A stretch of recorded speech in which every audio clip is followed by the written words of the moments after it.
Je dois dire que, bon, c'est vrai, on pourrait croire que c'est de bonne politesse que de remercier à chaque fois de se voir attribuer la responsabilité de présider une table ronde aujourd'hui, mais ça n'est pas que de la politesse, vous l'avez compris. D'abord en entendant mes prédécesseurs et ensuite en entendant surtout les intervenants. Je pense que c'est une journée importante pour l'historiographie et pas simplement pour l'historiographie de la Suisse. Et je pense vraiment que là, le mémorial a joué un rôle majeur et je tenais à le remercier. Alors, nous allons terminer, mais comme souvent d'ailleurs, par une réflexion sur l'histoire et la mémoire. Je dirais même la mémoire et la mémorialisation, c'est-à-dire la mémorialisation conçue comme mise en scène publique de la mémoire. On va le voir très vite avec une réflexion sur les lieux de mémoire. Et évidemment, on sera conduit à ne pas concevoir la mémoire comme un phénomène comme gelé à un moment donné, mais comme un phénomène qui s'inscrit dans l'histoire, qui évolue, qui bouge, qui a sa propre histoire et qui va agir dans l'histoire. Donc tous ces questionnements-là vont être à l'ordre du jour pour voir comment finalement les hommes, les femmes, les pays, les sociétés vont se confronter à la singularité de ce passé.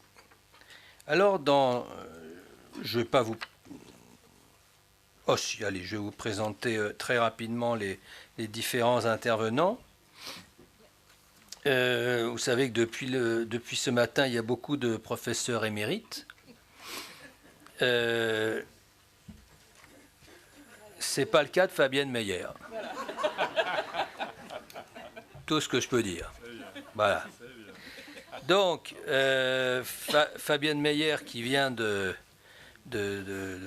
d'obtenir, si je comprends bien, si je lis bien mes notes, un master, double master, très intéressant d'ailleurs sur les lieux de mémoire. Elle le présentera elle-même, d'ailleurs c'est le titre de son intervention, Monumentales Gedächtnis Shoah-Denkmale in der Schweiz.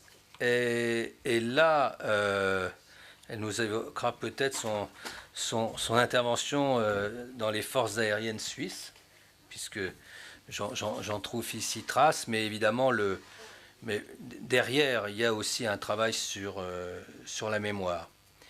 Donc, c'est très intéressant, vous voyez bien, puisque on aborde ce qui est je dirais, l'une des composantes de cette deuxième révolution, ce qu'on appelle dans notre jargon les memory studies, c'est-à-dire dans les années 70, le travail de Pierre Nora sur les lieux de mémoire.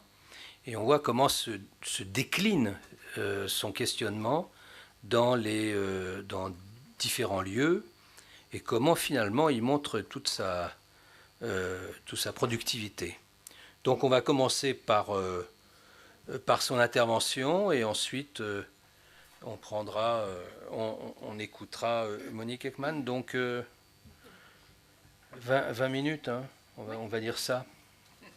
Merci beaucoup. Alors merci beaucoup, bonsoir de ma part et merci aux organisateurs de m'avoir invité aujourd'hui. Je vais essayer de vous donner brièvement une vue sur les lieux de mémoire de la Shoah en Suisse et je vais en parler en allemand. Nun, was sind Denkmäler? Que sont des monuments? Les monuments rendent visible, ils enregistrent et informent ce qui s'est passé sur place. Ils combinent l'histoire avec des lieux et des lieux avec ces histoires. Une pierre commémorative transforme un lieu d'événement en lieu de commémoration visible. Si l'absence d'un signe extérieur est perçue comme une déficience, alors un monument peut combler une lacune. Par exemple, une plaque commémorative comme celle-ci rappelle aux promeneurs l'importance du Rhin en tant que frontière mortelle qu'il était autrefois pour ceux qui cherchaient à se protéger. Il rappelle aux visiteurs que tout le monde n'a pas trouvé refuge en Suisse pendant la guerre et qu'il y avait des gens qui, en enfreignant la loi, mais suivant leur conscience, se sont engagés pour eux. Un monument est une correction, à savoir une correction de l'histoire invisible dans l'espace. On sait peu de choses sur le fait que dans plus de 50 endroits en Suisse, les monuments commémorent la Shoah ou certains aspects de la Shoah. Alors que les grands monuments commémoratifs de nos pays voisins évoquent l'histoire de la Seconde Guerre mondiale et de la Shoah, la Suisse abrite généralement des panneaux commémoratifs discrets qui racontent de petites histoires. Ces monuments de la Shoah sont souvent situés dans des endroits peu visibles en Suisse et la plupart d'entre eux ne sont pas bien connus au-delà de leur niveau communal et font l'objet de peu d'attention. Leur conception va des plaques commémoratives classiques, des pierres commémoratives, aux monuments d'art, en passant par les noms de rues ou de places et de parcs qui rappellent la Shoah. On les trouve dans les cimetières juifs ou dans les synagogues, aux postes frontières, dans les communautés où les passeurs ont vécu ou travailleurs, ou dans les endroits où les réfugiés ont trouvé refuge. Les premiers monuments ont été érigés depuis la fin des années 1980 par les communautés juives dans les cimetières ou synagogues juives.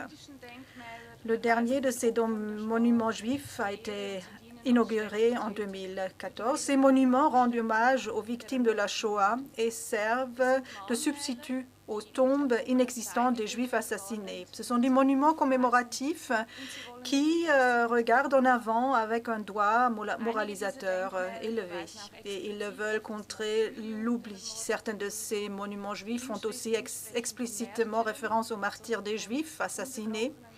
Les inscriptions parlent de martyrs et donc de défenseurs inlassables de la foi juive qui, par leur mort, ont témoigné des crimes du national-socialisme.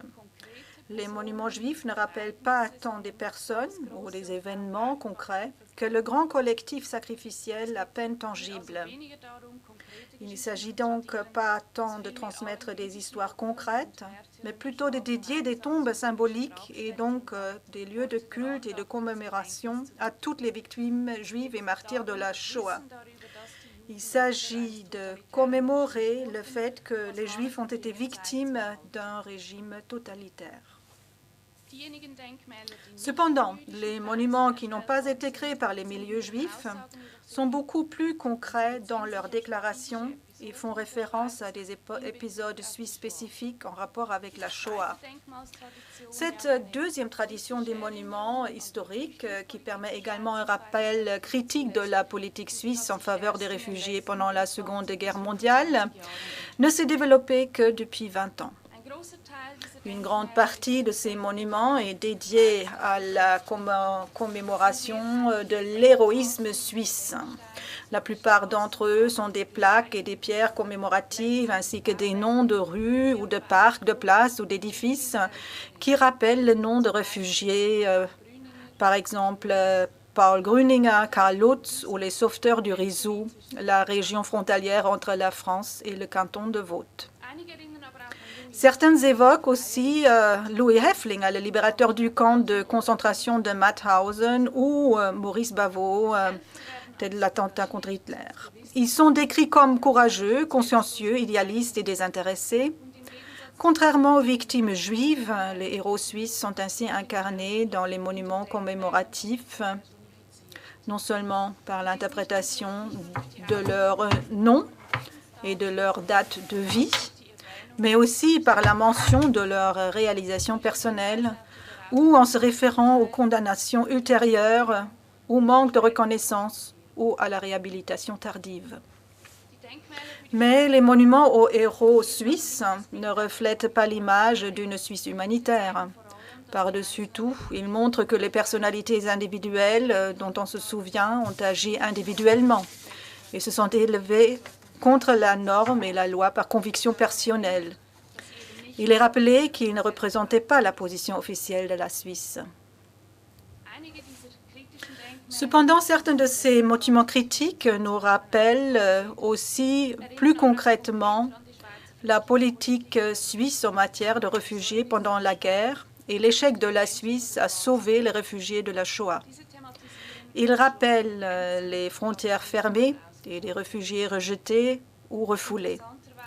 Il est intéressant de noter que ces monuments contiennent toujours une dialectique entre la persécution et le rejet d'une part, et le refuge et la gratitude d'autre part. L'attitude hostile de la Suisse n'est jamais évoquée toute seule. Toujours, il y a un mot positif qui est prononcé. Cela peut s'expliquer par le fait que certains réfugiés chanceux ont trouvé un foyer d'accueil en Suisse ou que certains passeurs ont travaillé pour eux.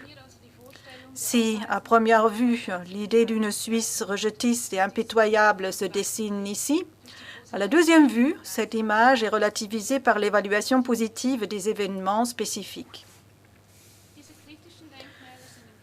Contrairement aux monuments juifs, ces monuments critiques ont été créés presque exclusivement depuis le milieu des années 1990, c'est-à-dire depuis la création de la Commission indépendante d'experts suisses Seconde Guerre mondiale et le vaste débat sur la politique suisse en matière de réfugiés pendant la guerre. Auparavant, il était apparemment impensable d'ériger un monument à la mémoire des personnes qui avaient combattu contre la politique officielle. Et même les souvenirs autocritiques de frontières fermées ne sont devenus socialement acceptables qu'à cette époque.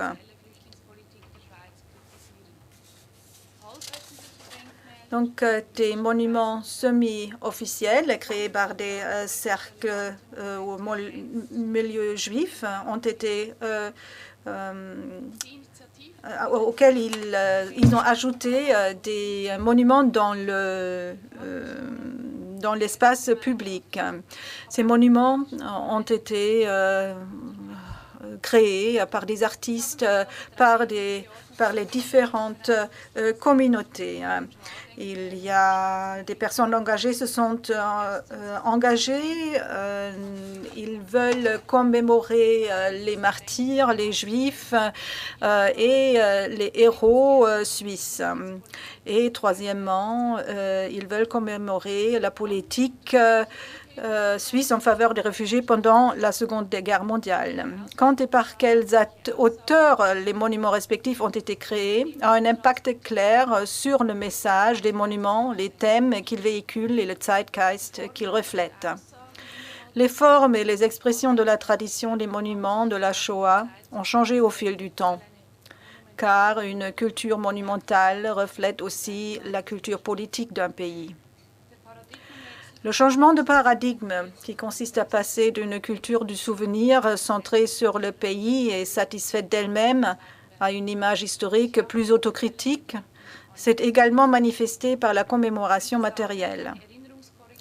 Une correction du souvenir, on pourrait dire, dans ce paysage commémoratif est clairement reconnaissable à l'émergence des monuments critiques à partir des années 1990. La plupart des monuments de la Shoah en Suisse ne sont guère remarqués, bien que certains soient très symboliques et ont des histoires à raconter. J'aimerais bien en présenter quelques-uns. Le 27 janvier 2006 a été inauguré le dernier monument. Il rappelle que cette école-là était un lieu de regroupement pour des réfugiés pendant la Deuxième Guerre mondiale. Il rappelle aussi que certains de ces réfugiés ont été refoulés et qu'ont été assassinés. Donc ici, on parle explicitement du refoulement et la politique des réfugiés, mais comme la plupart des plaques commémoratifs, ils ne parlent pas de noms, ils ne citent pas de noms. Puis un autre pierre tombale sur le cimetière de Berne avec des noms d'un couple. Ce pierre ne parle pas de l'histoire, mais il y a une histoire. Céline, 17 ans, et son mari Simon Sagel-Mokobotski, à 21 ans, en 1942. Le jeune couple s'enfuit de Belgique en Suisse pour demander l'asile. Ils ont passé la nuit du 17 au 18 août au cimetière juif de Berne, où le jardinier du cimetière les a retrouvés le lendemain matin. Il a informé la communauté juive, qui en faisait rapport aux autorités suisses, en assurant que la communauté juive assumerait la responsabilité des jeunes Belges. Néanmoins, le couple a été déporté le lendemain par la police suisse vers la France occupée, d'où ils ont été transportés à Auschwitz. Céline a été assassinée, son mari a survécu au travail forcé. L'identité des deux réfugiés n'a été élucidée qu'en 1986. Le 5 mai 1987, Céline et Simon ont reçu cette pierre commémorative sur Yom HaShoah, les décrivant comme victimes de la politique d'un bateau plein. La métaphore du bateau plein a été utilisée par le ministre de la Justice, Eduard von Steiger, en août 1942 et a pour but d'exprimer que la Suisse, en tant que bateau presque surpeuplé, ne peut accepter tous ceux qui cherchent une protection. L'inauguration de la plaque commémorative coïncide directement avec l'époque où les discussions sur la politique suisse en matière de réfugiés ont atteint un point culminant où ont été traités historiquement. Ici, on a un autre monument. Il rappelle, ces petites plaques rappellent des familles. Il y a des noms, d'autres sont plutôt anonymes. À côté de ces petits monuments, il y a un autre monument qui a été inauguré en 1989. Ici, on parle d'un mur en calcaire, en semi-cercle, et on peut se rassembler au son milieu. Au milieu, il y a l'étoile de David en relief et le triangle en haut est coupé. Ce n'est pas une fêlure, mais c'est un manque, un trou qui symbolise la perte de 6 millions de juifs qui ont été assassinés. À l'extérieur, derrière, il y a une rose, un arbre de rose qui symbolise l'espoir et la plante fait naître l'espoir, tandis que le trou dans le monument symbolise la perte. Nous avons le symbole qui fait rappel à l'espoir et il y a d'autres monuments dans ce sens. Il y a un autre monument qui a suscité beaucoup de débats. En 1989, en 1988, l'artiste suisse Chang Hutte a créé un cube en acier inoxydable. Dans la partie supérieure du cube, il y a une encoche dans laquelle se trouve une silhouette maigre et humaine, une silhouette telle qu'apparaît dans de nombreuses sculptures de Hutter, fragile, incomplète et anxieuse. Dans une action nocturne et brumeuse, Uther avait placé sa sculpture devant l'entrée de la Bundeshaus. Il a ensuite dit que son action voulait qu'il voulait voir la sculpture à cet endroit où les décisions politiques ont été prises au cours de la Seconde Guerre mondiale. Il voulait qu'elle se trouve là où il a été décidé que les gens qui ne pouvaient pas entrer en Suisse pour demander l'asile. 3 jours seulement après l'installation du cube à Berne, une équipe de la droite suisse l'a chargé dans un camion grue égaré devant l'atelier de l'artiste. La sculpture a finalement obtenu l'asile sur la Paradeplatz à Zurich. La Paradeplatz est le représentant du système financier suisse et à la lumière des discussions sur les avoirs en déshérence, des victimes de l'Holocauste lieu se prêtaient également à la sculpture. Elle a ensuite été envoyée en tournée en Suisse et en raison de ce changement d'emplacement et du débat sur l'emplacement légitime du monument La Shoah de Schanghuter est devenu un monument très médiatisé et efficace. Autour du monument, on a discuté de la politique en général, du rôle de la Suisse pendant la Seconde Guerre mondiale ou tout simplement on a posé des fleurs sur le cube. Beaucoup pensaient que le lieu convenable pour la sculpture était Bonn, Berlin ou Vienne, mais pas Zurich.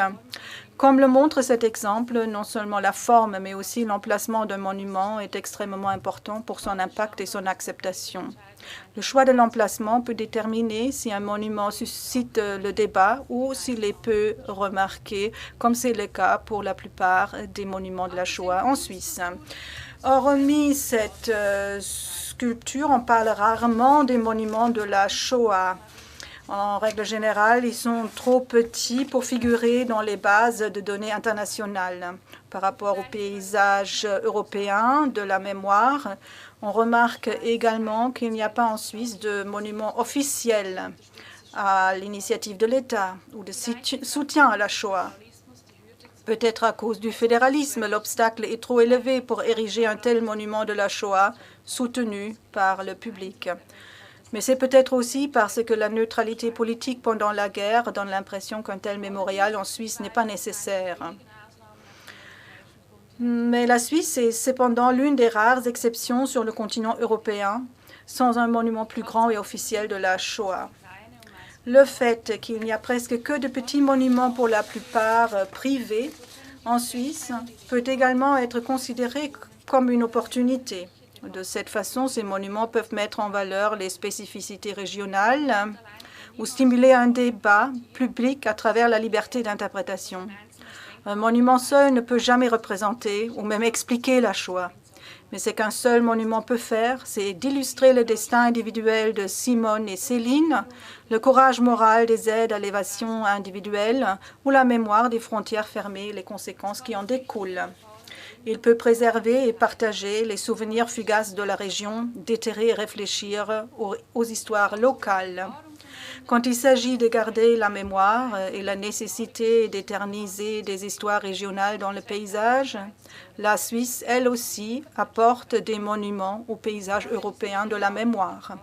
Chacun de ces moments de la Shoah en Suisse témoigne de discussions au niveau de la population civile, de la communauté politique ou religieuse. C'est ainsi que je finis ma présentation. Merci beaucoup de votre attention. Merci beaucoup. C'est évidemment très intéressant quand on voit depuis la France cette situation, puisque là on est confronté à une mémorialisation à bas bruit, avec en plus une chronologie qui interroge. Alors si on conçoit la mémoire collective comme une représentation sélective du passé qui participe à la construction identitaire d'un groupe, qu'est-ce qu'on fait en Suisse? Et c'est là toutes les contradictions que vous avez bien mis en évidence. Voilà, c'est quel cadrage on va privilégier. On est pris entre l'hommage aux héros, donc à la question du refuge et en même temps au rejet. D'où un repli tardif d'ailleurs vers, me semble-t-il, une mémorialisation très, très individualisée. C'est à travers des petites histoires de vie qu'on trouve trace de cette histoire. Donc, voilà, ça me semble d'autant plus intéressant que, évidemment, ça ouvre vers une autre perspective qui serait une étude comparée des chronologies de la mémoire de la Shoah ou des mémoires de la Shoah qui, évidemment, suivant les pays, n'ont pas du tout la même, les mêmes mouvements, même si on trouve tardivement en Suisse par rapport à ce qu'on a connu en France ou dans d'autres pays, c'est-à-dire la centralité de la victime dans la mémoire, dans la mémorialisation de la Shoah. Voilà. J'ai encore 25 minutes à tenir, si vous voulez, sans aucune difficulté. Pour ceux qui me connaissent, normalement, c'est jouable. Alors, donc, je propose d'écouter maintenant Monique Ekman. Alors, c'est un tout autre aspect avec Monique, puisque, et qui est extrêmement important, parce que après avoir abordé la question de la mémorialisation, de la mise en scène publique par les lieux de mémoire, là, c'est comme un complémentaire en quelque sorte, c'est-à-dire une réflexion d'une spécialiste des sciences de l'éducation. J'espère ne pas te trahir, Monique, en parlant de ça. Sociologie et psychologie et sciences de l'éducation, ben, ça correspond. Hein. Oui, tu ne vas pas m'embêter avec ça. Donc voilà, professeur donc émérite de Haute École de Travail spécialisée, École de Travail Social à Genève. Et dans ce que j'ai pu lire, hein, c'est effectivement ce regard-là différencié, cet engagement aussi, parce que ça n'est pas simplement une prise de parole scientifique, c'est aussi un engagement d'une certaine façon, cette réflexion sur comment dire aussi le racisme, comment dire l'exclusion, comment dire ce qu'a été la Shoah, quand on transmet. Donc ça, eh bien, on t'attend avec impatience, mais pas trop longtemps. Oui, je suis désolée pour vous, pour moi, pour tout le monde. Je vais essayer de faire face, et vous aussi. Merci beaucoup d'avoir invité la pédagogie, comme ça, à la fin de la journée. Faire une place à la pédagogie, ça détonne un petit peu des observations historiques. Et au fond, ce que je vais faire, c'est essayer de montrer en quoi, dans la transmission pédagogique, on essaye de reprendre les thèmes que vous avez déjà entendus dans la journée. Et puis peut-être il n'y aura pas grand-chose de nouveau comme information historique, mais plutôt comme approche pédagogique. Ceci dit, c'est vraiment une approche pour des non-initiés, pas des gens comme vous. Je veux dire, on est là depuis, je crois, 8 heures. Il faut quand même se rappeler que l'élève moyen, en tout cas en Suisse, il passe environ 4 à 6 heures sur la Shoah, et pas 8 heures comme nous aujourd'hui. Et quand ça va bien, en secondaire supérieur, encore une fois, 4 à 6 heures, donc 12 en tout, ou peut-être 16 maximum. Donc, on peut prendre qu'une infime minorité, une infime dose homéopathique de tout ce qu'on a entendu aujourd'hui pour la transmission. Donc, c'est un petit peu ça que je vais essayer de montrer. Alors, dans une première partie, je voudrais parler un peu de mémoire et d'enseignement suisse, et puis peut-être insister une fois sur ce que les enseignants disent. On a fait une petite recherche là autour. Et dans une deuxième partie, essayer de montrer un peu comment combiner à la fois l'approche globale, que je ne vais pas développer, avec une pertinence locale, en présentant 3 outils pédagogiques avec quelques insights, quelques flashs, pour montrer les axes sur quoi on essaye de mettre l'accent en Suisse. On ne voit rien. Ah, ça c'est un problème, je confirme. Ah, merci. Alors on va... Voilà, il n'y avait rien de...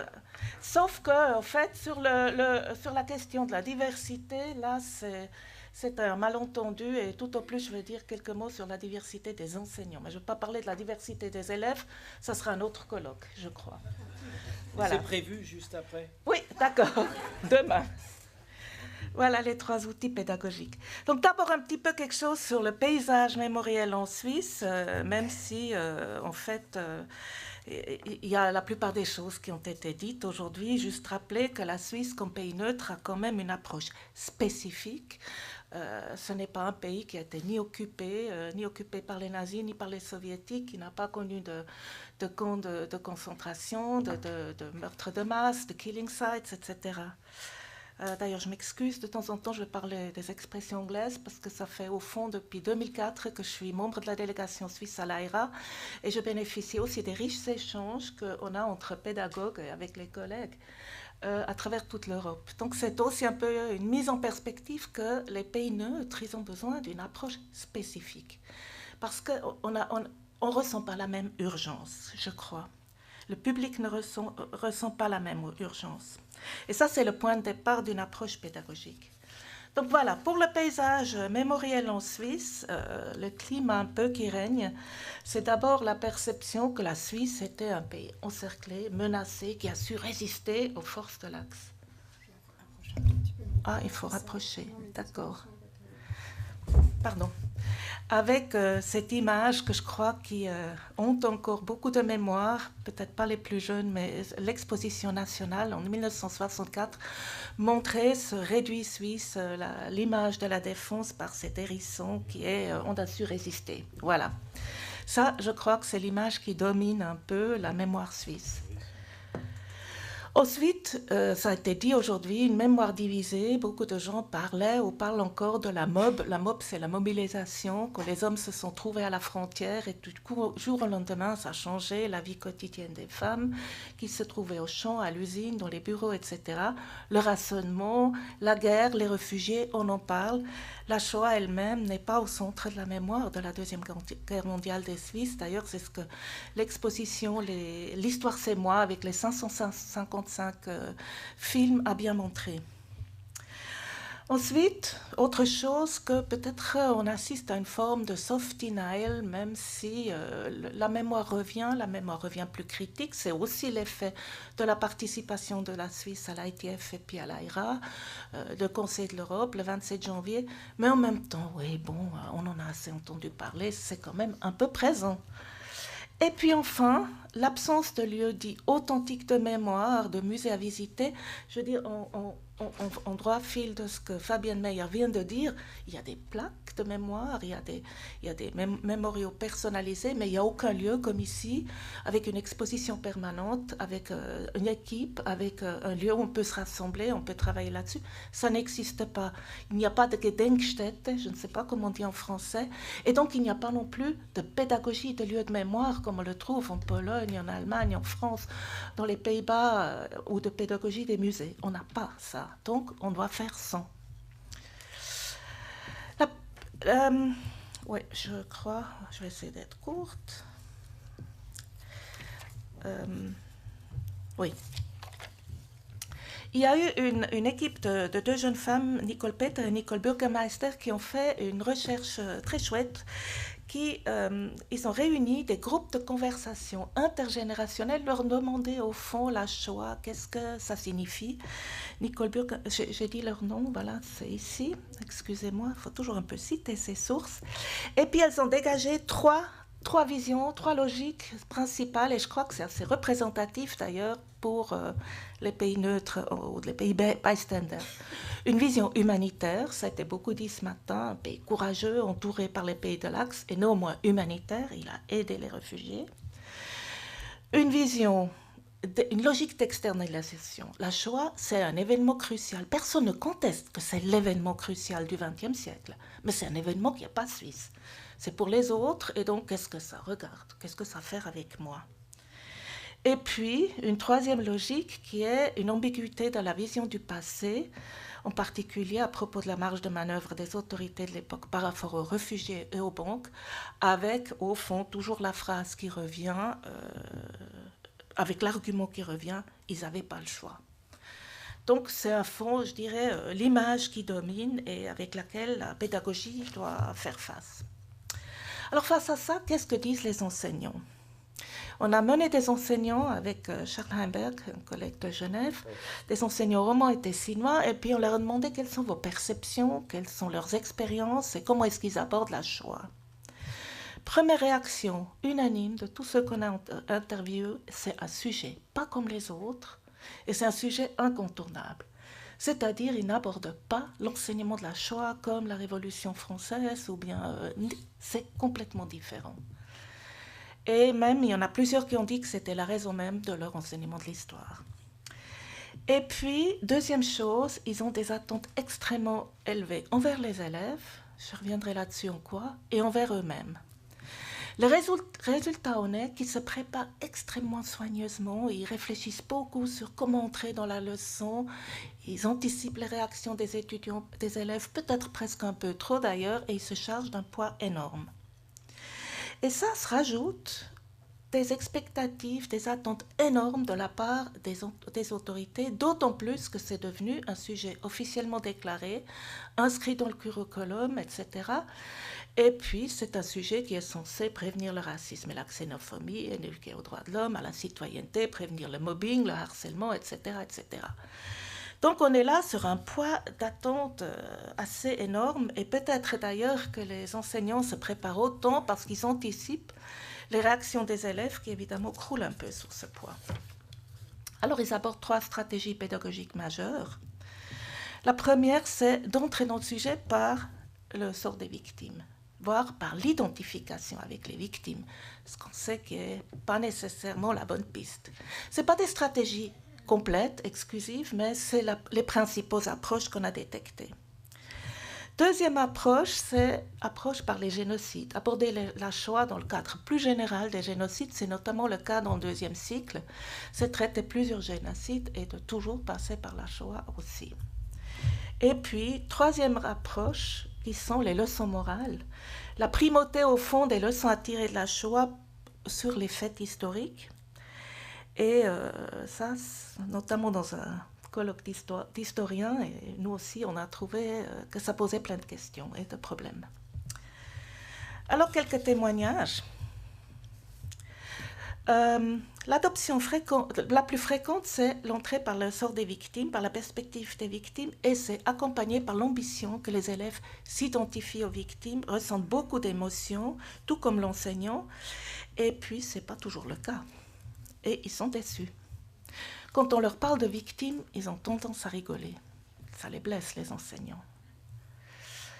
Deuxième témoignage, c'est la Shoah. Ils ont le sentiment d'avoir compris, mais l'émotion, parfois, est souvent très en deçà de ce que j'aurais attendu.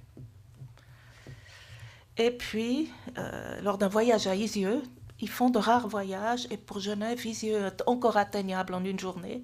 Sinon, c'est quand même pas très fréquent que les élèves aillent dans des lieux de mémoire. L'empathie à l'égard des victimes était difficile à établir, ils ont fait les idiots. Donc, c'était très décevant pour les enseignants. Et puis, l'approche par la primauté des leçons, aborder la Shoah dans le cadre des génocides, c'est évidemment plus distant, ça mise moins sur les émotions, mais c'est peut-être aussi, et il y a un enseignant qui l'admet, pour se mettre un peu à l'abri de l'idée, oui, mais on parle que des Juifs, ce qui permet justement de redonner le poids qu'elle mérite à la Shoah. Donc, une sorte d'anticipation de la concurrence des victimes et de la concurrence des mémoires, parce que c'est de ça que les enseignants ont peur. Et puis, quand il s'agit de la primauté, les leçons accordées souvent peu de place au fait. Quand on aborde la Shoah par la primauté des leçons, par exemple, il y a des enseignants qui parlent des expériences de Milgram plutôt que de tout le matériel historique qu'on a. Et c'est souvent par des liens très approximatifs et ils remplacent l'histoire avec les expériences de Milgram. Ça n'apporte pas vraiment une connaissance historique. Et tout ça représente une tâche émotionnellement faite trop lourde. Et le risque et le danger, c'est que les enseignants se surchargent d'attentes émotionnelles et morales vis-à-vis des élèves et ne mettent pas assez de place pour les faits précis historiques. Et ils restent d'être déçus et démobilisés. Or, ils ont aussi fait face à des incidents critiques, le sentiment de lassitude, des rares sympathies avec l'extrémisme de droite, c'est des gens qui connaissent souvent, qui objectent aux enseignants, qui savent des choses d'Internet que les enseignants ne sauraient pas. Des ricanements, de l'indifférence, de la manque d'empathie, comme je viens de dire.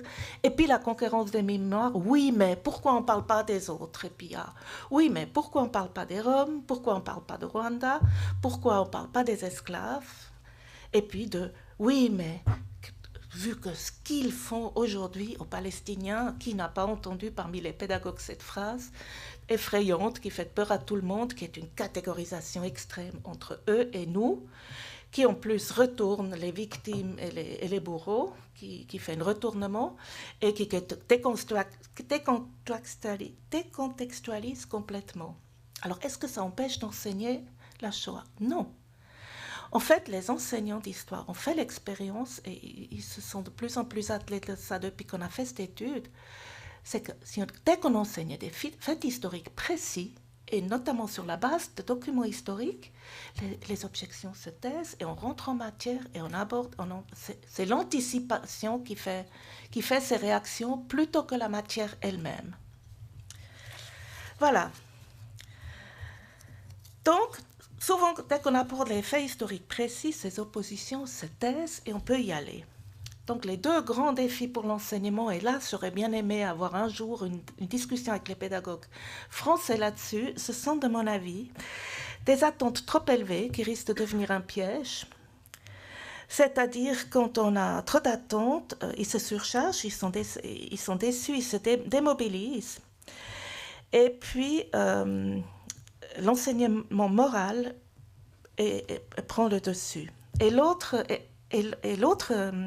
écueil, je m'excuse, je suis vraiment fatiguée. L'autre écueil, c'est que les injonctions de l'État deviennent de plus en plus fortes. Et puis, si autrefois on enseignait pour critiquer la politique officielle de la Suisse, etc., aujourd'hui, c'est devenu une posture officielle d'enseigner la Shoah. On est membre de l'AIRA, on fait des colloques officiels. Le gouvernement commémore le 27 janvier et on est arrivé à une phase plus critique et aussi officiellement. Or, les élèves, ils sont écrasés en partie par cette injonction de haut et ça modifie la relation pédagogique.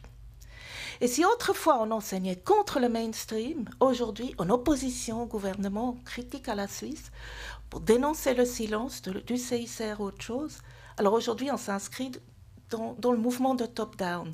Et l'opposition des élèves peut signifier provoquer l'autorité, le système, ou rompre des tabous tout autant que d'opposer au sujet, parce qu'ils sentent qu'il y a ce poids des attentes. Voilà donc un peu le paysage dans lequel on se bouge. Et puis, dernière chose de cette recherche, d'ailleurs, je ne sais plus quand j'ai commencé. 3 minutes? Non. Bon, alors je m'excuse. Je suis le patron, hein. Non, 5. Bon. Bon, je vais prendre 7 minutes. Les résonances familiales. Ça, je peux dire que non. On s'est interrogé non pas sur la diversité des élèves, mais sur la diversité des enseignants. Et il faut savoir que les enseignants, ils ont des horizons. C'est plus les Suisses qui enseignent les étrangers ou les Français aux étrangers. Non, non. C'est une diversité qui résonne chez eux. Et cette résonance, à mon sens, elle devrait être élaborée dans des formations que, par exemple, le Mémorial de la Shoah ou la formation de base des enseignants pourrait offrir. Alors, d'une famille suisse, une enseignante dit « Mon père a fait la MOB ». Voilà cette vision-là du réduit, donc cet hérisson. Ensuite, une famille issue d'une famille autrichienne et suisse. Ma famille faisait partie de la masse silencieuse en Autriche. Ma mère a fait partie de la jeunesse hitlérienne. Et les atrocités, c'était les Russes quand ils sont venus. Donc voilà, une extériorisation.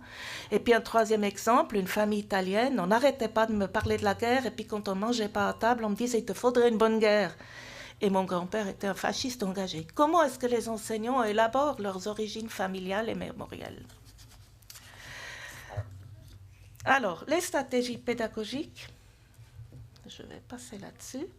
C'est donc l'histoire, la Suisse comme pays Beiständer, l'histoire de l'après-guerre, ça devient très important, et puis prendre en compte tous les acteurs. Alors quelques exemples, c'est vrai, je me rappelle. je reprends, c'est égal. Quelques exemples de stratégies pédagogiques. D'abord, un classeur ressources qu'on a fait qui veut combiner à la fois une approche des racismes, des différentes formes de racisme, et d'amener la Shoah comme un objet dans d'autres enseignements que strictement l'enseignement d'histoire de la Deuxième Guerre mondiale. Et on a pu bénéficier des documents qui ont été mentionnés aujourd'hui, les documents des diplomatiques suisses, qui sont une ressource formidable pour l'enseignement. Et ce qu'on voulait faire dans les deux outils d'enseignement que je vais présenter rapidement, c'est de montrer une approche spécifique de la Suisse, la part de la Suisse à ces histoires-là. Alors, on a mis à disposition des enseignants des documents qui ont été mentionnés tout au long de la journée. Donc, le passeport J avec sa problématique. Un peu moins connu, le document à droite, je ne suis pas sûre que vous arrivez à le lire. C'est un certificat du canton de Neuchâtel comme quoi une famille n'a aucune attache avec le judaïsme et appartient à une vieille famille de fleuriers. Donc, c'est une sorte de certificat que c'est une famille aryenne. Et c'est un document qui montre qu'il y a des distinctions, comme ça a été dit ce matin, à caractère raciste, antisémite, et que les deux exemples sont vraiment des témoins d'une époque d'agissement raciste. Et puis, en même temps, il y a la contrepartie, un diplomate suisse en poste en Roumanie qui proteste dans une lettre aussi qu'on a pu reproduire de l'usage même interne à l'administration du mot arien. Donc, il y a aussi une opposition et ça permet de réfléchir évidemment sur les marges de manœuvre. Que savait-on en Suisse sur la solution finale? On a déjà parlé de ça aussi aujourd'hui. On a reproduit le programme de Gerhard Rigner, ce qui permet de parler du Congrès juif mondial à Genève, etc. Et puis, je crois que c'est Jacques Picard qui a mentionné ce matin ce procès-verbal d'interrogatoire d'un déserteur allemand réfugié en Suisse qui a fait un croquis précis d'une exécution de masse. On a pu reproduire ce croquis et c'est effectivement vrai que les Suisses pouvaient savoir quelque chose avant, déjà en 1942. Donc c'est des documents pour l'enseignement. 2 minutes? Bon. Je ne me suis vraiment pas rendu compte du temps et c'est pas mon habitude. On fait le coup à chaque fois, oui. Alors, un DVD avec un livre et des documentations qui accompagnent, qui vont combiner histoire et mémoire, des témoignages de rescapés et des interviews d'historiens. 3 témoignages. Henri Silbermann, qui est né à Vienne et qui a traversé la frontière par les Alpes, par un col en Valais. Imaginez-vous que quand on devait aller, les élèves, ils pourraient aller dans ce col et puis refaire ce chemin. Et puis il raconte son accueil en Suisse par les douaniers très bien recueillis, du fromage, du lait, et puis de l'antisémitisme dans le village en Suisse allemande où il a résidé. Il y a Rebecca Rosenberg-Mühlenthaler qui est née en Ukraine, qui est venue par différents chemins à la frontière de Genève. Et pourquoi il nous a été important de montrer ce témoignage-là? C'est parce qu'elle raconte comment elle a traversé la frontière à Genève. Elle raconte avec beaucoup d'émotion comment elle a dû laisser derrière une autre famille qui n'a pas pu rentrer. Parce qu'à chaque rescapé, il ne faut quand même pas oublier que c'est une infime minorité et que la plupart des gens ne sont pas des rescapés, ils sont morts. Et d'ailleurs, elle a résidé là où tu as montré ça. Et le troisième, c'était l'histoire de ces femmes suisses qui n'ont pas pu revenir de Budapest à cause du statut de femme qu'ils ont perdu leur nationalité suisse et que finalement Harald Feller, une des équipes de Lutz, a pu les aider. Ce que je voulais mentionner, ce que j'ai vraiment plus le temps de mentionner, mais je fais juste une phrase là-dessus, c'est qu'aussi le génocide des Roms doit faire partie de nos enseignements, et puis c'est moins la question du refoulement de Roms qui est en cause, mais la participation de médecins suisses à la fabrication de l'idéologie eugéniste et raciste. Alors en conclusion, je crois qu'il reste évidemment des choses à faire, et notamment cette controverse qu'on a entendue aujourd'hui sur les chiffres. Je ne pense pas que c'est aux enseignants de de décider quelle est la bonne chose, mais de fournir des documents d'historiens aux élèves, notamment aux élèves les plus âgés, pour leur montrer la complexité, les dilemmes, les ambivalences, les incertitudes, et que ce n'est pas noir et pas blanc, mais que c'est ambivalent. Et voilà, je vais m'arrêter là.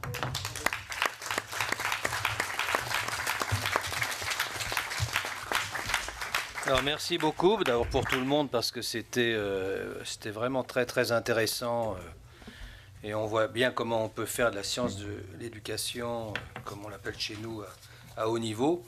Et la deuxième parce que c'était une très belle leçon pour Fabienne parce que ça lui montrait comment on doit faire dans quelques années quand il y a un président de séance qui dit qu'il faut s'arrêter dans 5 minutes. Ah ouais. Voilà. J'ai beaucoup dépassé. Une belle leçon, Fabienne.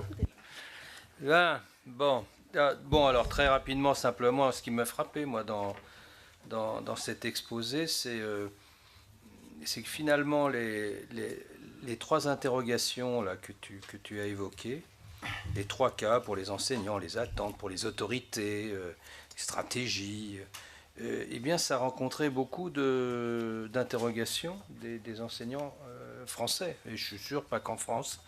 Et pourtant, on a un décalage complet puisqu'en France, on peut s'appuyer sur justement une mémorialisation massive, alors même qu'elle est, comme je disais, à bas bruit en Suisse.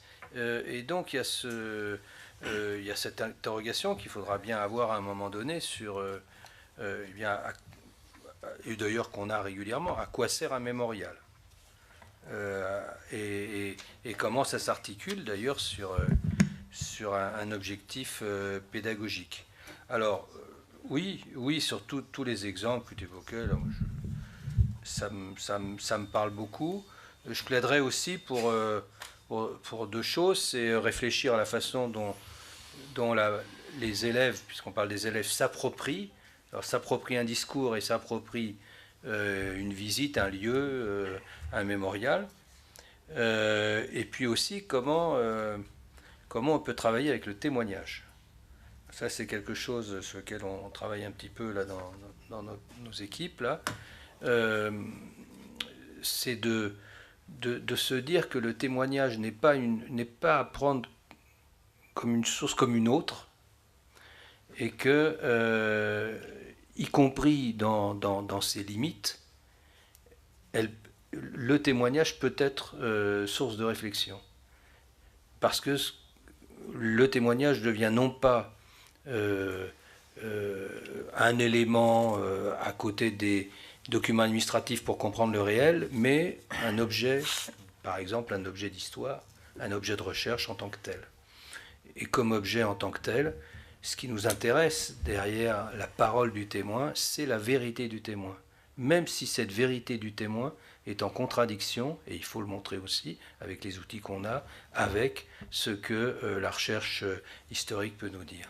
Voilà, donc sur quelques réflexions qui me venaient avant les conclusions. Est-ce qu'on a droit à 2-3 questions avant les conclusions, ou où elle est la patronne? Elle est où la patronne? Mais 2, pas plus, hein, parce que là, il est vraiment tard. On a commencé avec une demi-heure de retard. Donc, 1, 2, hop, fini. Si. Non. Si. Oui. Si. Bon. Oui, Madame Ekman, vous avez parlé de la Suisse en général. Est-ce qu'il y a dans l'enseignement de la Shoah une différence entre la Suisse romande et la Suisse alémanique? Oui, mais non, mais justement, ce serait intéressant. Bon, il y a la Suisse italienne aussi, mais quand même, est-ce qu'il y a une grande différence entre les francophones et de Suisse de langue française et allemand? Parce que j'ai eu l'impression que ce que vous avez dit concernerait davantage la Suisse allemande. Voilà, alors je voulais avoir votre avis. En 48 secondes, le temps qu'on apporte le micro là-haut pour la deuxième question. Ah, t'es redescendu, ok. Après. On a fait nos entretiens en Suisse romande. et pas en Suisse allemande. Par contre, je pense qu'il y a une différence et c'est lié au fait que la didactique de l'histoire en Allemagne et en Suisse allemande correspondent beaucoup et de plus en plus. Et elle est, de mon avis, en avance sur la didactique de l'histoire en francophonie en général, ça inclut la Belgique, etc. Ça commence à se rapprocher un peu, on vient de faire un congrès là-dessus la semaine dernière, mais il y a des différences, mais il y a aussi des différences selon les cantons et selon entre villes et campagnes. J'ai eu des échos incroyables de petites villes de Suisse allemande où oui, il y a une toute autre naïveté qu'en ville où les oui mais sont beaucoup plus forts, pour être très bref. Deuxième question. Oui, justement, moi je voudrais parler du canton de Zurich, de la Suisse alémanique, où j'ai été réfugié pendant 2 ans. Et où je suis encore aujourd'hui en relation, c'est-à-dire que j'y vais tous les ans. Il y a 5 ans, la commune où j'ai été hébergé, recueilli, a fait une exposition sur la commune entre 39 et 45. Et à cette occasion, ils m'ont demandé, alors que j'étais à Paris encore, d'envoyer des documents qui pouvaient permettre d'étoffer cette exposition. Des documents me concernant, bien entendu. Ces documents ont été exposés, j'ai été là-bas à l'exposition et j'ai dit que j'étais disposé d'aller dans les écoles de la commune, secondaires ou primaires, pour parler aux élèves. Je n'ai jamais entendu parler. C'est pour ça que je me posais la question, est-ce que, bon, j'ai entendu qu'en Suisse romande, on fait appel à des témoins, mais en Suisse alémanique, il semble que non. A priori, est-ce que c'est le cas ? Oui, on fait appel à des témoins depuis des années. Il y a eu des énormes efforts. Il y en a moins qu'un temps, mais il y en a encore. Mais tous les enseignants n'ont pas l'énergie d'organiser. Ça demande tout un dispositif. Donc oui, il y en a. Par contre, je pense que les enseignants, ils devraient aussi, en plus, par la place d'eux, profiter de ce que Fabienne Meyer vient de dire, c'est-à-dire prendre acte de ce qui s'est passé sur le terrain même de la commune ou de la ville. Ça ferait du bien, ça combinerait. Et c'est chouette d'entendre qu'il y avait une exposition. On va conclure et comme je ne reparlerai pas après, donc encore une fois en renouvelant mes remerciements d'abord aux 2 intervenantes et aux 2 qui y vont venir, à vous tous qui êtes restés là quand même encore très nombreux à cette heure tardive et après de nombreuses heures d'échange. Donc je propose à Georg Kreis et Mauro Ceruti, qui sont profs, quelque chose, à l'université de Bâle et à l'université de Genève, de tirer un peu les leçons de tout ce qu'on a entendu depuis ce matin de passionnant, peut-être en 5-6 minutes chacun. Alors, merci d'abord de m'avoir confié cette tâche difficile d'une présentation de conclusion. Je le ferai en allemand à cause de 3 raisons, puisque je voudrais renforcer le caractère multiculturel ou linguistique. Puis je voudrais donner encore un peu de travail aux traductrices qui sont un peu frustrées parce qu'ils ont eu très peu de communication en allemand. Et dernière raison, et c'est plus facile pour moi.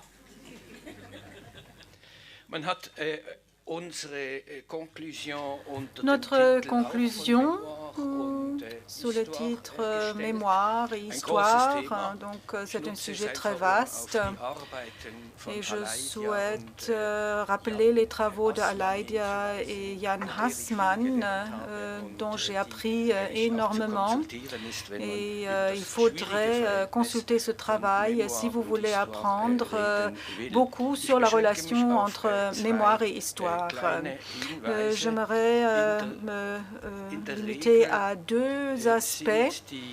En règle générale, la mémoire et l'histoire sont plutôt d'ordre national, mais en même temps, il y a un aspect déterminant au niveau international. Peut-être vous le savez mieux que moi, on avait besoin du processus d'Eichmann, le processus d'Auschwitz et aussi quelque chose, on avait besoin aussi du film d'Holocauste de 1979 afin d'activer la mémoire des uns et des autres et afin de sensibiliser les gens pour l'histoire. Deuxième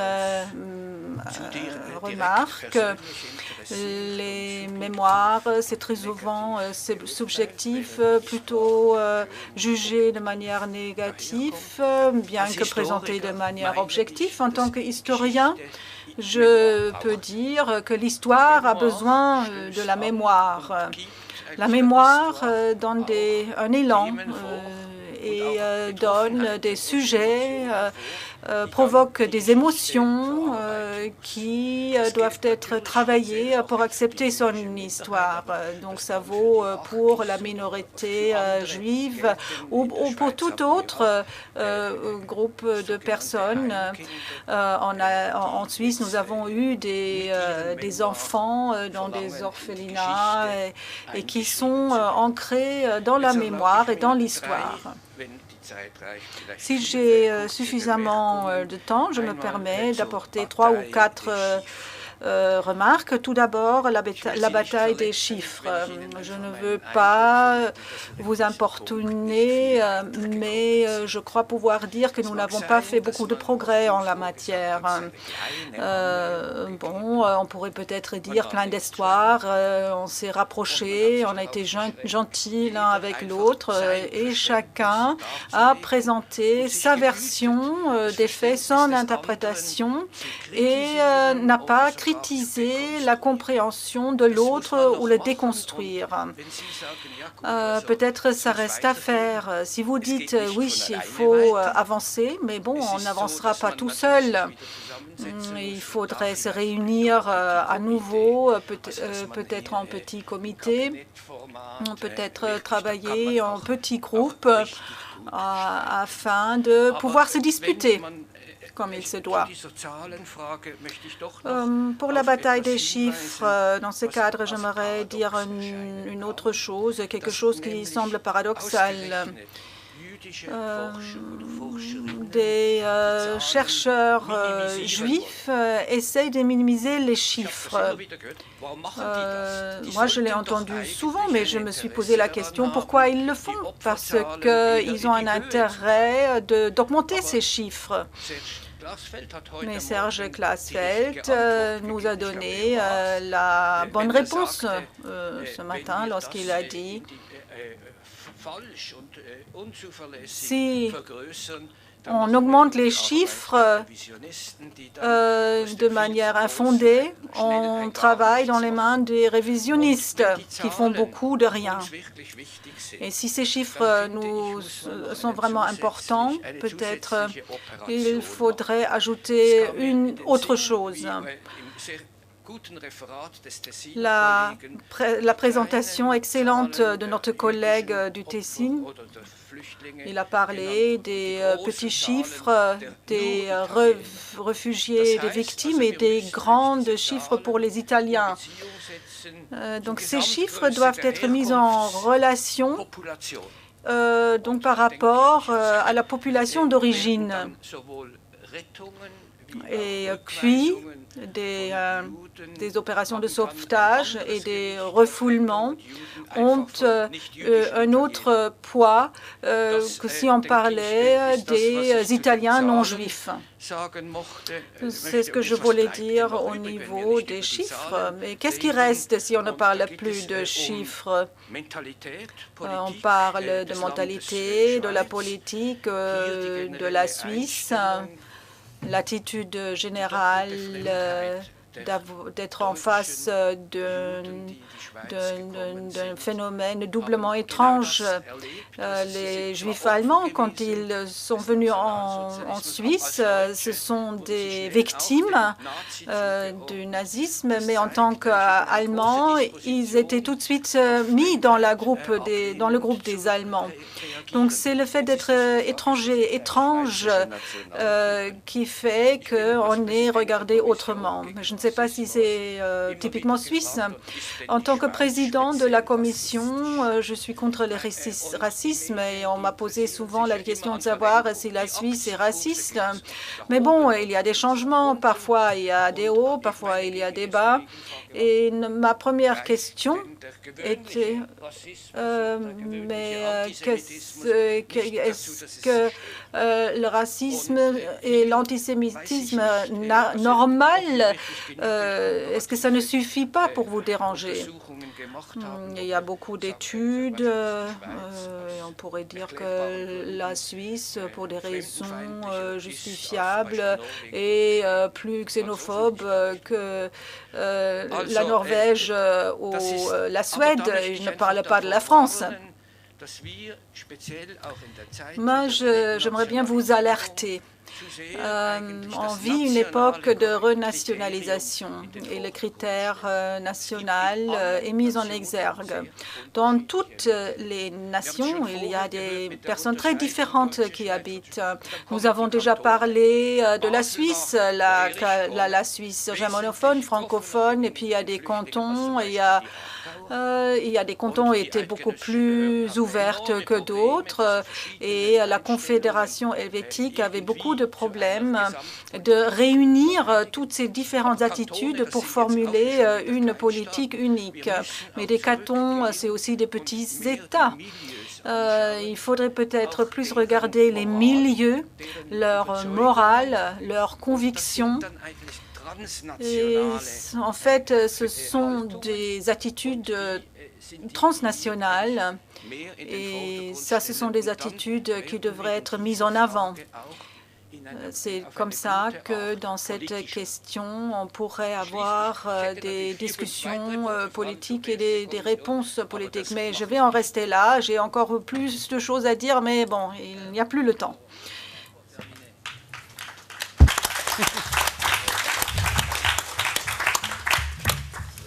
Rassurez-vous, je ne vais pas faire mon exposé en italien, qui est pourtant ma langue maternelle, et ce qui montrerait la palette linguistique de la Suisse. Oui, voilà, la journée était tellement dense et on est un peu fatigué, difficile de tirer des sujets. Moi, je voulais simplement comparer avec le colloque précédent, qui date de 20 ans, et dont les actes avaient été publiés par le Mémorial de la Shoah. Il serait intéressant de voir qu'est-ce qui a changé, en quoi la recherche a évolué depuis ce qui a été dit là, n'est-ce pas? Notamment, il y avait eu un exposé sur la vie quotidienne des réfugiés en Suisse du professeur Lasserre. Marc Pernoud a abordé la question des échanges économiques, etc. Je dirais que l'accent aujourd'hui était plus fortement mis face au génocide, n'est-ce pas? Donc, le problème des réfugiés était plus fortement présente dans nos débats, n'est-ce pas, comme le titre le voulait. Par rapport à ça, évidemment, depuis, il y a eu le rapport de la commission Berger et d'autres recherches sur la politique de l'asile. Donc, c'est vrai qu'on pourrait citer quelques termes qui sont revenus souvent: banque, neutralité armée, humanitaire, CICR, Rothmund, guerre froide aussi. Ce matin, quelqu'un, j'ai pu mentionner la guerre froide. À quel point le contexte historique a pu faire évoluer notre réflexion, notre approche de cette question. Le rapport Ludwig a été fait, encore un Balois, n'est-ce pas? Il y a beaucoup de Balois dans toute cette histoire. Georg Kais, bonjour. Bonjour était bernois. Oui, mais il a enseigné à Bâle. De quelle université? Voilà, bref. Donc le rapport Ludwig, qui est un travail très sérieux, apporte des éléments critiques, et l'appendice qui a été mentionné parle, voilà, finalement, on a accueilli des Hongrois, n'est-ce pas? Voilà, on ne fait plus comme pendant la guerre, on accueille les bons réfugiés, les anticommunistes. Hein. On est dans la guerre froide. C'est frappant, cette annexe. Elle est très intéressante. Et puis aussi, le débat sur tout ça a été favorisé par la fin de la guerre froide, par l'ouverture à l'Est. N'est-ce pas? C'était absolument clair. Donc, d'où le problème de la neutralité suisse, son évolution. On en a beaucoup parlé, neutralité armée, d'où l'exaltation de la MOB, d'où les monuments nombreux au général Guisan, qui personnifiaient cette valeur, et alors que les Denkmäl et les lieux de mémoire sur la Shoah ont été bien plus tardifs, qui coïncident au fond avec la prise de conscience autocritique de tout ça, n'est-ce pas ça? Tout ça aussi, c'est contemporain. Alors, qu'est-ce qu'on peut dire? Oui, le passage en Suisse, c'était quand même le centre de la discussion d'aujourd'hui. Le passage en Suisse, Georg l'a abordé. N'est-ce pas? J'aimerais quand même dire à quel point la thèse de Ruud Fiva est un travail important, et avec lequel l'historiographie suisse devra tenir compte, parce que c'est une approche vraiment différente, originale. À partir de milliers de dossiers, c'est vu depuis le bas, pas simplement l'auscultation d'une politique du haut. C'est important. Et l'histoire des filières, de ces destinées individuelles, cette richesse énorme de c'est un travail vraiment, vraiment novateur. Et l'histoire des chiffres dans ce travail occupe une quarantaine de pages. On parle de ça. L'histoire des chiffres a gâché tellement d'énergie depuis les années 90. C'est en désespéré, n'est-ce pas? C'est en désespéré. Non qu'elle ne soit pas importante, mais elle a provoqué un tel investissement de la part des historiens qui auraient peut-être pu mieux faire de regarder aussi d'autres thématiques. Je pense par exemple à un cas qui n'a pas été mentionné, qui est celui des républicains espagnols. Voilà, on n'en a même pas parlé, et qui était dans les compagnies des étrangers en France, les républicains réfugiés, et qui ont été les premiers déportés à Mauthausen, sans aucune protection d'un gouvernement. Voilà, donc il y a énormément de thématiques. Ceci dit, la question des chiffres, et j'y reviens, l'observation de la France est importante, la confrontation avec les données de Klarsfeld, elle est là, je veux dire. Et du côté tessinois, ce qu'a dit Bazzocco, il y a cette problématique de cette confusion entre militaires et civils, qui a été comptabilisé comme civil, et qui a permis de doubler les chiffres. Et Ludwig, pourquoi il ne les a pas pris en compte, ces chiffres? Parce qu'il y a cette ambiguïté initiale, n'est-ce pas?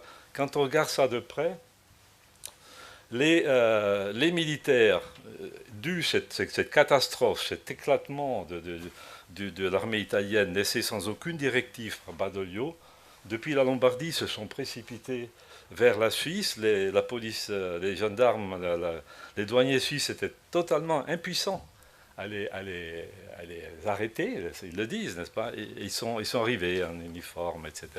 Mais ils n'ont pas été considérés comme internés militaires, n'est-ce pas? Ils ont été considérés comme des réfugiés militaires. C'est une catégorie spécifique qui a été créée pour cela. Ce qui montre bien que dès le début, il y a eu cette ambiguïté, cette confusion entre militaires et civils qui a pu effectivement contribuer à cette confusion des chiffres et à ces 10 000 ou 12 000 qui sont venus s'ajouter à ces personnes individuellement et nominalement comptabilisées par Ludwig dans son fameux rapport de 57. Voilà, donc c'est pour ça que là, c'est une question importante. Et voilà, donc oui, il y a aussi des questions intéressantes à faire sur l'importance de l'antisémitisme suisse, l'importance structurelle de cet antisémitisme et son rôle dans les politiques adoptées en 1942. Quelle mesure cette attitude présente a pesé Et en revanche, la crise de juillet 1942 a déterminé cette politique. C'est ce que montre Ruud Vival, l'importance de ce contexte absolument neuf et l'arrivée de ces Belges et Hollandais qui a poussé Ronemound et les autres à prendre ces directives. Les deux pèsent, n'est-ce pas? Et naturellement, il y a aussi la question de Ronemound qui a été un peu abordée et sur laquelle... Et d'ailleurs, la commission Berger avait déjà bien dit qu'il ne fallait pas en faire le bouc émissaire. Là, Ruud Vival va un peu plus loin à partir notamment de ses dossiers personnels, encore une fois. Là, ça reste une question ouverte, mais c'était quelqu'un de beaucoup plus complexe que l'historiographie a dit. J'ajouterai un petit élément, un témoignage, n'est-ce pas, lorsque, en 1943, en Italie, il y a eu l'occupation allemande, il a été question de reprendre le transit des ouvriers italiens à travers la Suisse qui allaient travailler en Allemagne. C'était quelque chose qui s'était fait. Ils passaient dans des trains fermés de nuit. Et ils étaient envoyés par les syndicats fascistes italiens. Ce n'étaient pas des condamnés, c'était des volontaires. Ça s'arrête avec l'écroulement du fascisme. Il est question de les reprendre. Et il y a cette note de Ronemound qui dit non, désormais ça serait des esclaves. Ça ne serait plus le même contexte. D'où, effectivement, on décide d'arrêter ce trafic. Voilà, il y aurait des éléments comme ça à rajouter et qui montrent bien que voilà, toute cette recherche qui était vraiment intéressante, très riche aujourd'hui et ouverte. Et comme bilan, je trouve que le mot de Jean-François Berger que Marc Pernoud a cité, je l'approuve tout à fait. N'est-ce pas cette citation balancée, tout à fait, oui, je la trouve. Comme d'autres historiens avant nous, nous avons dû constater que cette politique fut excessivement restrictive et qu'elle le fut inutilement. L'incertitude qui règne sur les chiffres, voilà, peut-être un peu moins. Et les spéculations auxquelles cette certitude conduit n'y changent rien. Un grand nombre de gens menacés dans leur vie furent refoulés sans nécessité. D'autres furent accueillis, mais leur dignité humaine ne fut pas toujours respectée. Le courage de quelques citoyens et leur esprit de justice, l'engagement généreux de larges cercles de la population sont venus tempérer la politique officielle. Mais ils n'ont pu l'infléchir. Les autorités savaient pourtant le sort réservé aux victimes. Elles savaient aussi qu'une attitude plus flexible et généreuse n'eût pas entraîné de conséquences insupportables, ni pour la souveraineté du pays, ni pour le niveau de vie, fût-il précaire, de ses habitants.